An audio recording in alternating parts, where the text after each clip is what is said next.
Une stratégie de manipulation qui est intuitive et dont tu peux être victime, c'est simplement quand ton partenaire casse délibérément les habitudes qu'il y a entre vous pour provoquer chez toi une réaction. Vous étiez habitué à un certain rythme, à une certaine dynamique entre vous, et soudainement cet homme décide, sans réelle explication, de casser cette dynamique et de devenir très très distant avec toi.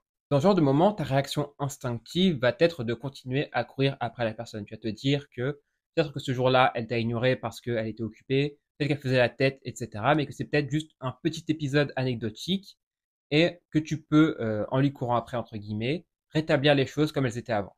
Et là où ça devient un problème, c'est quand tu sens que l'autre personne a vraiment, vraiment décidé de t'ignorer, elle a vraiment, vraiment décidé qu'il fallait prendre ses distances avec toi. Et donc là, ça y est, t'as compris, tu sais que cette personne, elle est en train de t'ignorer, tu sais que cette personne, elle fait exprès d'être distante avec toi, qu'elle a pris cette décision-là. Et maintenant, la question qui se pose, c'est que maintenant que tu es ignoré, qu'est-ce que tu dois faire? Probablement que tu sais déjà ce que je vais te répondre. Si une personne t'ignore, tu dois l'ignorer. Tu ne dois pas te rabaisser à son niveau. Et au contraire, tu dois exiger que ton partenaire se mette à ton niveau à toi pour te mériter. Sauf que dans les faits, dans la réalité factuelle, c'est complètement contre-intuitif d'ignorer une personne qui t'ignore. C'est complètement contre-intuitif d'encore plus prendre tes distances alors que l'autre est déjà en train de s'éloigner. Tu te dis que s'il s'éloigne de toi, c'est peut-être parce que quelque chose ne va pas entre vous, c'est peut-être parce que tu as fait une erreur, parce qu'il t'aime moins, parce qu'il y a quelque chose qu'il n'apprécie pas.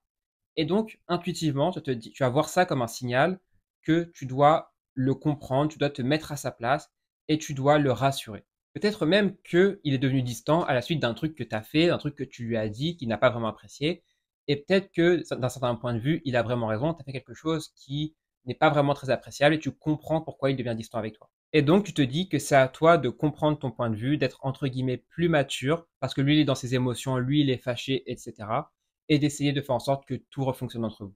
Une règle clé, c'est que avant de prendre tes distances avec un homme qui ne te mérite plus, tu dois d'abord essayer de passer par la communication. Tu dois d'abord essayer de parler avec lui des problèmes pour essayer de régler les choses d'une manière qui est mature, d'une manière qui est adulte. Mais quand tu vois que la communication ne sert à rien, soit parce que l'autre personne ne t'écoute pas, n'a pas envie de parler ou évite les conversations, ou parce que quand vous parlez, eh bien, elle n'est pas de bonne foi et elle n'applique pas vraiment tes conseils, elle ne prend pas en compte ton avis, etc.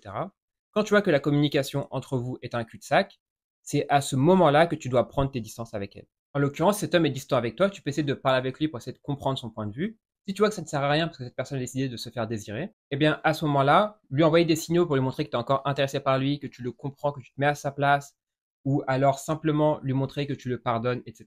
Toutes ces choses-là que tu fais par pure gentillesse parce que tu as peur de froisser son ego, parce que tu as envie de passer à autre chose et de surmonter cet obstacle qui pour toi n'est pas très important, eh bien, toutes ces choses-là, tu penses que c'est de l'amour et de la gentillesse, sauf que de son point de vue, en réalité, c'est de la faiblesse. Il a décidé de t'ignorer, il a décidé d'utiliser son silence comme une arme contre toi, et ce qu'il voit, c'est que tu te rabaisses en continuant à lui courir après. Un homme n'est pas stupide et il sait que s'il casse vos habitudes et qu'il devient distant avec toi brutalement, il sait d'avance que ça va avoir un effet important sur toi. Et justement, il veut créer ce vide, il veut que tu ressentes un vide parce qu'il cherche justement à produire ces effets-là sur toi. S'il décide de prendre ses distances, en général, c'est pour deux raisons. La première, c'est pour que tu lui cours après, instinctivement. Et la deuxième, c'est pour te punir de quelque chose que tu as fait. Dans le cas où il se sert de son silence et de sa distance pour te punir, c'est imaginons qu'un jour tu fais quelque chose qui lui déplaît. Donc soit tu poses tes limites à un moment donné et ça ne lui plaît pas parce qu'il préfère que tu n'aies pas de limites. Ou alors pour le coup, c'est vraiment toi qui as fait quelque chose qui n'est pas appréciable et sa manière finalement de te le faire comprendre, c'est d'être distant avec toi. En fait, cette situation, il se sert de son silence pour te faire souffrir, pour que tu arrêtes quelque part de faire ce que tu fais et donc pour imposer ces standards, pour imposer ces conditions. Imaginons que tu vas voir un homme et que tu lui dis que tu aimerais qu'il s'engage pour continuer à le voir et que sa réaction c'est de devenir très distant avec toi. Si tu décides de revenir vers lui et lui dire que finalement tu as changé d'avis, que tu es prête à le garder, juste à le reprendre comme si de rien n'était, en fait à ce moment-là, ce qui se passe, c'est que tu vas valider son comportement, tu vas récompenser son comportement et il sait qu'à l'avenir, s'il a un problème avec toi, la bonne stratégie sera de communiquer par son silence. Au lieu de parler, au lieu d'essayer de comprendre ton point de vue, au lieu de passer par la communication, au lieu de chercher des compromis, eh bien, il va tout simplement passer au forceps parce qu'il sait que ça fonctionne sur toi, étant donné que les fois d'avant, ça avait fonctionné. Maintenant, dans le deuxième cas, quand un homme devient distant, souvent c'est pour que tu lui cours après. Dans cette situation, ce qu'il veut, c'est imposer son cadre. Ce qu'il veut, c'est être mis sur un pédestal dans la relation pour que ce soit lui qui décide finalement quelles sont les règles entre vous. Il fait exprès de partir pour que tu le retiennes, pour que tu le supplies de rester, pour pouvoir derrière être en position d'imposer ses conditions.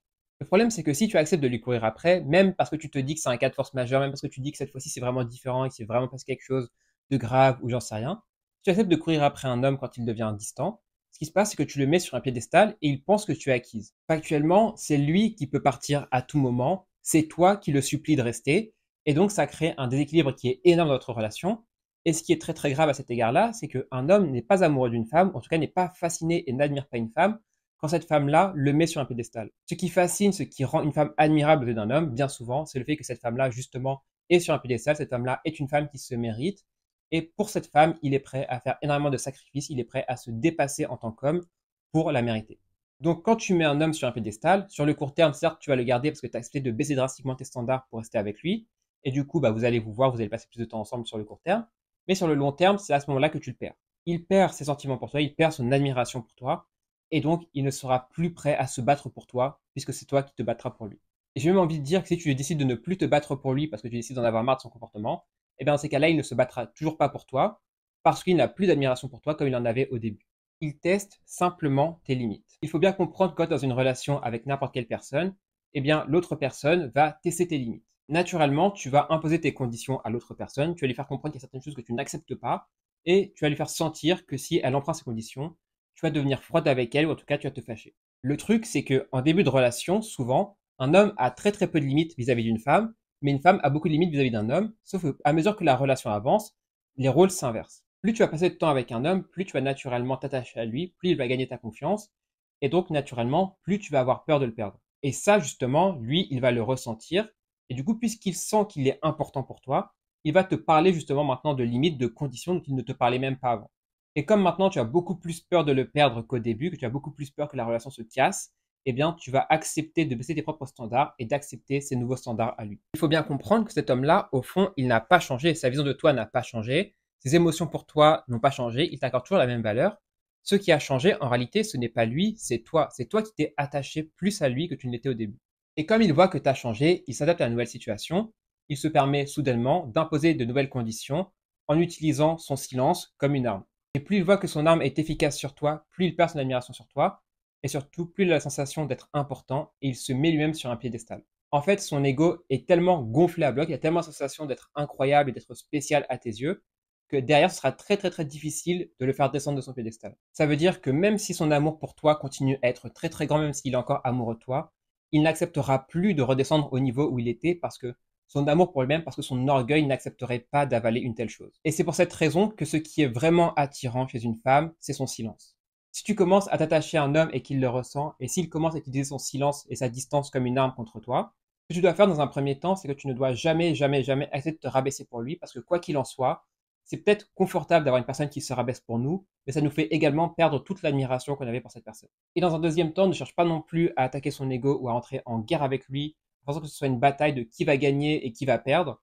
Tu n'as pas envie d'entrer en guerre avec ton partenaire. Contente-toi simplement de rappeler que toi, tu as des standards, que toi, tu es une femme qui se mérite, tout simplement, et qu'un homme qui ne te mérite pas ne va juste recevoir que ton silence. Quand il se souviendra de la valeur que tu avais pour lui, quand il aura fini de faire sa crise, il reviendra de lui-même vers toi pour te récupérer. Et si tu as peur que cet homme-là ait trop de fierté, trop d'orgueil pour revenir vers toi après être parti bouder dans son coin, eh bien, il y a un filet de sécurité que tu peux utiliser pour récupérer un homme qui a trop de fierté pour revenir sans baisser tes standards. Et en cliquant sur le lien dans ma bio, tu peux t'abonner à mes emails secrets et recevoir celui dans lequel je parle de ce fameux filet de sécurité.